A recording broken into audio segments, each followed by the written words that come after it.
You're listening to Speakeasy from West Egg Ventures. I'm Amar. And I'm Kaylee. We are so excited to talk about probably my daughter's favorite subject, and I think Kaylee's favorite subject in a long time, and that is K-pop Demon Hunters and how this entire Netflix phenomenon has taken over social media. Not only has it been going on for a few months now, but it is stronger than ever. It's probably stronger than the reception of Taylor's album. And so we are, and I like to say that my daughter just celebrated her 7th birthday, Kaylee, and it's a complete K-pop Demon Hunters themed party. I had about half a dozen 7-year-olds belting out Golden on karaoke. Love that. The K-pop Demon Hunters cake. There were decorations everywhere. And we even had a makeup artist come and do face painting with all K-pop Demon Hunters characters. My daughter had a roomie put on her face. And I was very close to myself, but let's just dive in. Okay, as the person who told me about this entire phenomenon, how did this thing sort of start? Bring us back to like where the phenomenon began. Yeah, it's kind of interesting because I think that this whole fandom, the success of this project is really unique compared to everything else put out, not only in theaters and movies, but also just for Netflix as a whole. It's definitely not the typical approach of marketing that most of their, top dollar projects get. So this had basically no marketing. This had really no momentum, no stickiness in any community that you'd think it would be promoted to prior to it coming out. I don't even think their numbers in streaming were that good when it first came out. Like, I think the first weekend maybe had like 9 million streams, which for Netflix is not, it's fine, but it's not that great. And it wasn't until a couple weeks after it came out that it really picked up steam on TikTok specifically. I think just the quality of the project, but then on top of that, the music just being so prime for those like TikTok trends, for listening over and over again. I think it just picked up speed really, really quickly, but it wasn't until 2 to 3 weeks after it launched on Netflix, which is quite strange. And there was a lot of people after the fact calling for maybe that it should have been in theaters, they should have had more promotion around it, they should have done X, Y, Z to promote it and make it bigger. I really don't think that would have helped. Like, I think the way that it got big, the way that it grew organically through social, I think kind of made the success of the project. Now, looking ahead to what we're going to see in the sequel and how they promote that will probably be a lot different. But I think the success actually came from the fact that it was so unassuming of a project. No one knew it was coming. There wasn't this hype around it. There was no expectations attached to it. And then all of a sudden it came out of nowhere with just like the perfect storm of elements that made everyone really drawn to it. And what I love about this is that it's not based on any IP. There's no like Marvel or DC mythology behind it. Yeah. This was a completely sort of like organic story that, I don't know, blended music, mythology, and fandom all together. I mean, you look at the numbers, I think it's the most viewed Netflix film or series of all time. And that it's mind-blowing, right? Because it's a very specific culture. Yeah. We talk about Korean culture, K-pop, there's supernatural storytelling, there's some incredible music. It was all these different ingredients that came together for like the perfect storm. And how did you sort of hear about it? What was your first sort of entryway into, I mean, was it just like on your menu and you clicked on it? So I think I'm primed to be served that on TikTok just because I do consume K-pop content originally. I consume a lot of anime content anyways. So I think it was just getting served to me through people talking about the movie, talking about how good it was, putting the songs on TikTok. Once I heard the songs, I was like, okay, we have to watch this movie. I made my family sit down and watch it. And I felt like at the time that I watched it, I had literally seen the entire movie and knew most of the songs already just through TikTok alone. So I think it came to me pretty organically. And then even then, I feel like I was still pretty early on the bandwagon of watching it because just seeing after that, the months coming after and how much it ramped up was quite surprising. But I agree on like the perfect storm elements of it because I think it's one thing to say the success came from nobody really knowing what this was or having no expectations attached to it. I think that only works if your project is this good, right? Like it's only works if like the storytelling is so original, the music is so good, your soundtrack can exist on its own outside of the movie. And on top of that, you've got people ingrained in the project that really understand not only Korean culture, but like you said, the mythological culture that goes with it and the K-pop industry, which is so threaded throughout the film and like just every little insinuation and joke and like things that real K-pop fans, and I don't even think I'm that in like deep into the K-pop fandom, but it's just so many Easter eggs for those people that are already really into K-pop. So it's a lot of fun, but also it just is so authentic to what it's meant to be that I think you could never almost recreate something like this in terms of like a fandom, a phenomenon, like having something come out of nowhere and explode like this. I don't know if we'll ever see something happen just the same way as this did. I mean, for me, my daughter had seen it at one of her friends' houses and was like, oh, can I watch it? Can I watch it?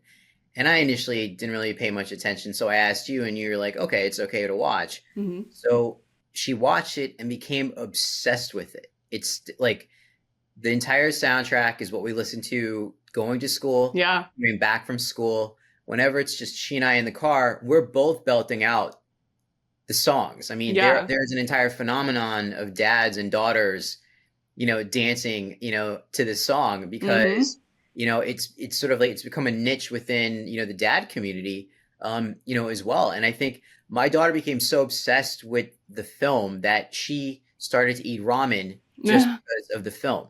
So on her birthday, we went to a ramen restaurant and almost 3 days in a row, that's all she ate.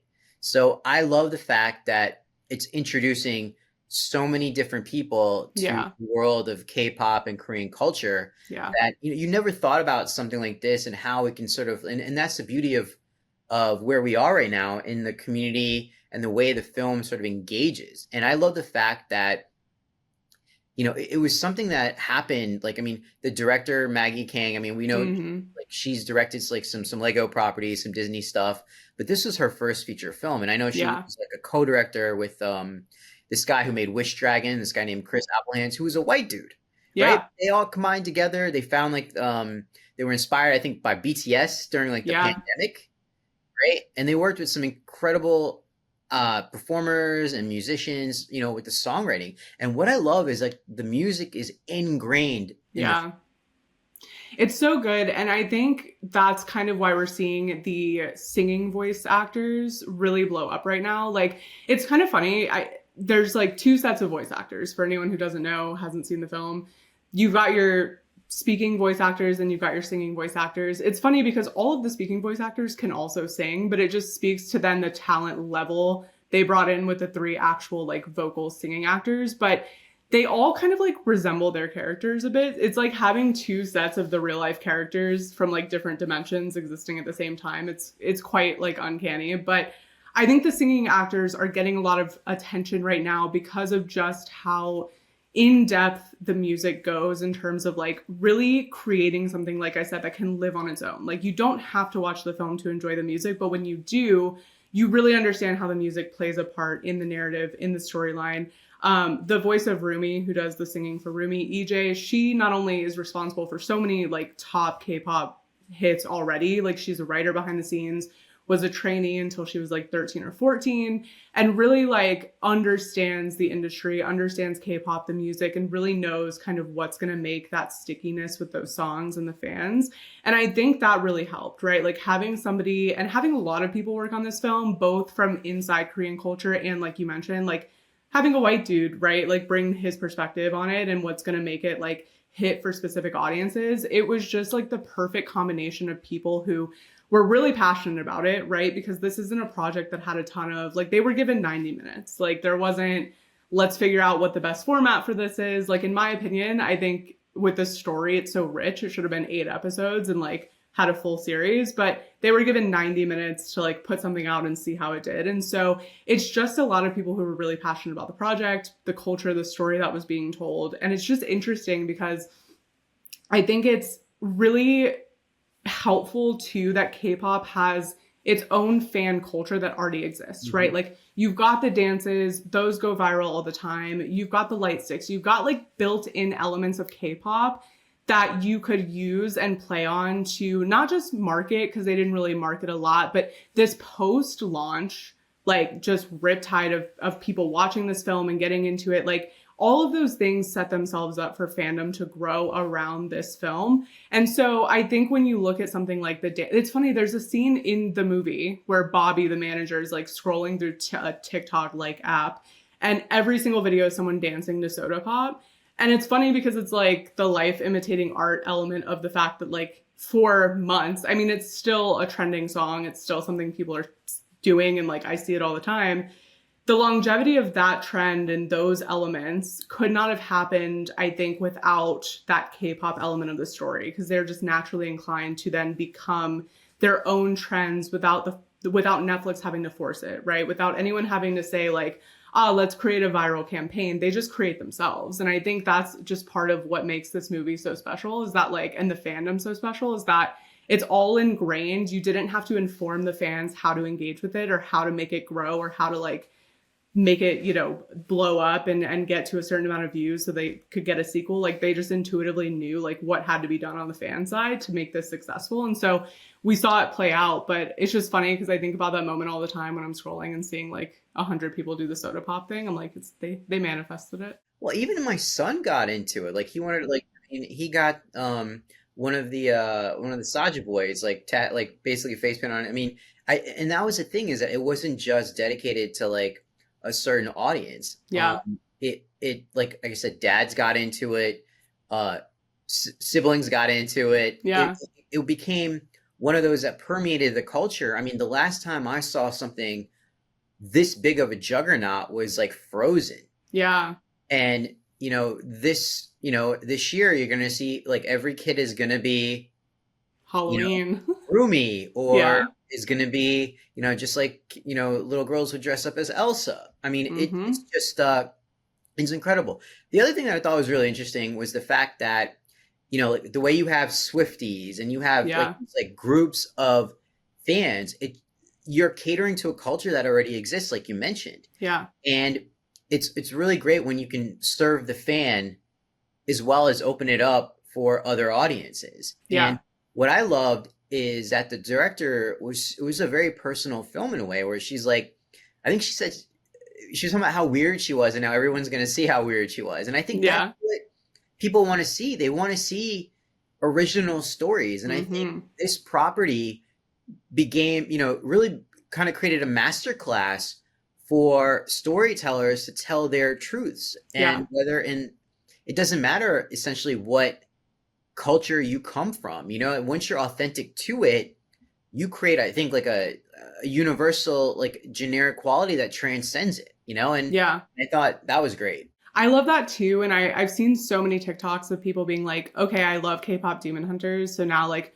who do I need to listen to? Right. And I think that's just I think it's heartwarming, because I think there's still like, even though nerdier things have become more mainstream, I still think there's just a lot of fringe niches. And I say this all the time. I don't think a lot of those things are mainstream. I just think like social media has given you the ability to build a community around yourself of people that like the same things as you. So you're hearing other people who have similar interests all the time. But if you go out in the world, you're probably not finding a bunch of people that also like those things, right? Like, I think they are still very niche in terms of like the types of interests. So I think you're right. I see a lot of people saying like, now what do I need to do to get into K-pop because I like this movie? Something they might have never given an opportunity or paid attention to.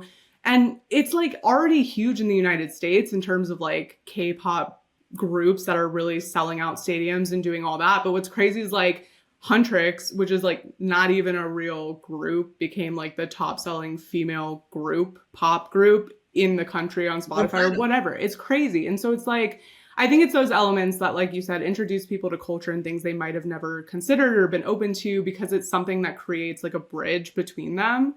And you're right, it's a masterclass. One thing I thought that was kind of interesting was the Pixar kind of like juxtaposition. They dropped, what was it, like Elio? I haven't seen it, so I'm not going to speak to the movie itself, but they dropped that around the same time that K-pop Demon Hunters came out. and really had like an abysmal performance in the box office. They were pretty upfront about getting kind of aggressive in terms of their messaging with fans and like with the public around, people say they want animated movies and they cost so much money to make, but like then they don't perform well. And it's a really tough stance to take when you have something like K-pop Demon Hunters that, like we said, had little to no promotion. And also, for all intents and purposes, like the animation was great and fun, but in a lot of ways unfinished, right? They didn't have a huge budget. They didn't have a lot of time to flesh out the story. It didn't have the level of polish that something like Pixar is going to put out. Now, the sequel might, but it still overperformed and outperformed Elio for a lot of reasons, like we talked about: original storytelling, a soundtrack that stands far and above just being a movie soundtrack, and a lot of really authentic elements of the people working on the film. And so I think there was a real interesting perception of like why one worked and why one didn't. And then like the response on the Pixar side has just kind of been to act like this film doesn't exist at all. So I don't know how much they're taking away from it, but I think it's an interesting case study for really anyone making animated films and how bringing like truly original stories into it, but also truly like original animation styles, right? Like that, Sony did an excellent job not only using their animation style and what felt like, because we saw it right with like the Spider-Man Homecoming, like it's a very similar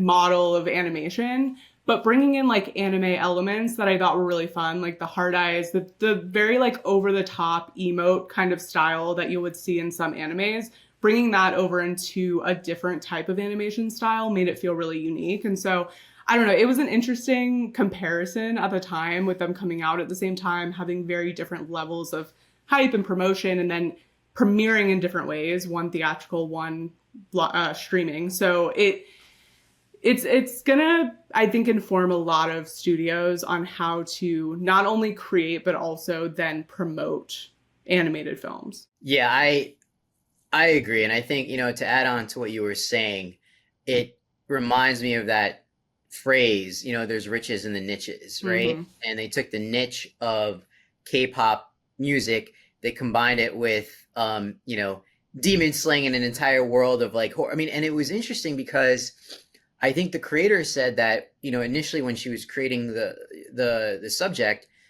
she like her niece was like, her niece or her daughter was like 4 years old, and they watched Maleficent, and she's like, I don't mind being scared. I like to be scared. And that's what my initial fear was when my daughter was watching. It was like, it's a little too older and skewing their audience. But the fact was, we never know what is going to resonate. And I think the fact that they were able to tap into a world that existed that already had its fandom, I think, you were talking about that maximalist like storytelling, which, go big or go home. And it was weird. And the music was fantastic. So I think all of that amalgams of different things came together, to create a really unique piece of animation, this incredible storytelling, and I can't wait to see where it goes. Obviously, we're going to get a ton of like derivatives, but more people are going to get exposed to different cultures that they never did before. Yeah, and I'll be interested to see how this. I think with so much hype, that can almost it makes me a little nervous, right, for the follow up. I think it's very intentional in the way that they have to approach it, and bringing in the right people, bringing in the same people, like making sure you have those voices coming back for sequels, any other related projects with the property. But I will give Netflix props. Like, I think one thing they did really well is respond to the fans with what they wanted, right? Like, they didn't see it blowing up and say, let's go put out a bunch of merch and like revenue opportunities that feel like cheap and fast, and like, how can we get the most money out of this thing right away? They really felt like very reactive to what fans wanted. Like, fans wanted light sticks. Fans wanted a sequel. Fans want, like, they were like, tell us what we have to do to get a sequel. And then Netflix is like, well, here's what you have to do. And that's what they did. And so it just felt like the whole time, from the time it launched and blew up, even to now, it just feels like we're getting the right response from Netflix in terms of like serving the fans in the right way with what they want to see and chiming in at the right moments, right? And I think it kind of feels like Netflix is like fandom alongside us, right? Like, they're also in love with this project, and like now they want to see it succeed. But like, one interesting thing was we mentioned BTS, like Jungkook from BTS did like a random live stream one time, like reacting to the film and like just his fans being like, what's your take on it? Like, what do you think about it? And he reacted to it, was like kind of like singing along with some of the things and just doing it live. And like Netflix was in there just being able to like capitalize on that content. But again, not in a way that felt over the top or like they were trying to just like jump on the bandwagon and make money. It was very much like intentional fandom based responses. And it just feels like, obviously we know there's people behind the brands and behind the accounts, but it really feels like whoever is behind the accounts engaging with this content is as much of a fan of it as we are. So I like to see it. I hope that the sequel matches up. But for now, I mean, we're going on like 4 months, maybe 3 or 4 months since this came out, and it's still, I'm listening to it every day. So same here. You know what? No pun intended, but the movie showed it how it's done, and it was a golden example of great storytelling. So. Yes.